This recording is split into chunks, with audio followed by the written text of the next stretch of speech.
আসসালামু আলাইকুম। খুবই সুন্দর একটা রেসিপি নিয়ে আসছি। খুবই মজাদার, খুবই ঐতিহ্যবাহী, সবার পছন্দের একটা খাবার বিফ কাচ্চি বিরিয়ানি।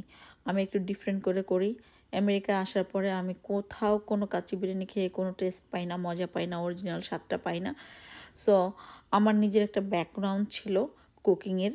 তো সেটার উপরে ভিত্তি করে আমি সবসময় রান্নাবান্না করতাম। এখন একটু প্রফেশনালিও করি। সো সবচেয়ে বড় কথা হলো আপনার মাংসটা নির্বাচন। আপনি বিফ কাচ্চি করলে একদম সঠিকভাবে মাংসটা নির্বাচন করতে হবে। রিব অ্যান্ড পায়ের লেগের মাংস নিতে হবে, একটু বড় করে কেটে আনতে হবে। তারপরে সমস্ত মশলা, আমি কাচ্চির মশলাটা নিজে ঘরে তৈরি করি। ওটার আলাদা একটা করে দিব আমি ইনশাল্লাহ। ওইটা সব কিছু দিয়ে আদা রসুন ইয়োগার্ট ঘি কেওড়া এভরিথিং দিয়ে দেন বেরেস্তা ভেজে এটা ম্যারিনেট করে রাখি।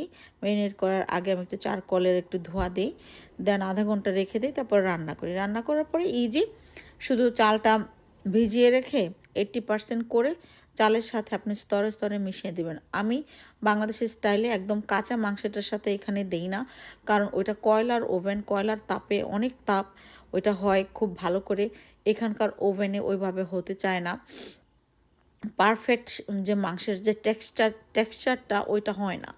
যার কারণে আমি মাংসের টেক্সচার ঠিক রাখতে যেয়ে আমি একটুখানি মাংসটা হালকা করে একটু রান্না করে তারপর ওখানে 80% চালটা ফুটিয়ে ওইটার স্তরে স্তরে ঘি এবং বেরেস্তা দিয়ে আলু দিয়ে আমি দমে দিয়ে দিই। এটা হলো আমার সিক্রেট।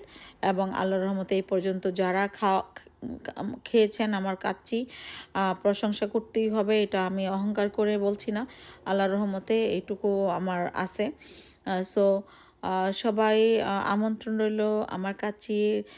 এই উইকেন্ডে আমার স্পেশাল বাঙালিয়ানার কাচ্চি স্যাটারডেতে আমার পেজে দেওয়া আছে।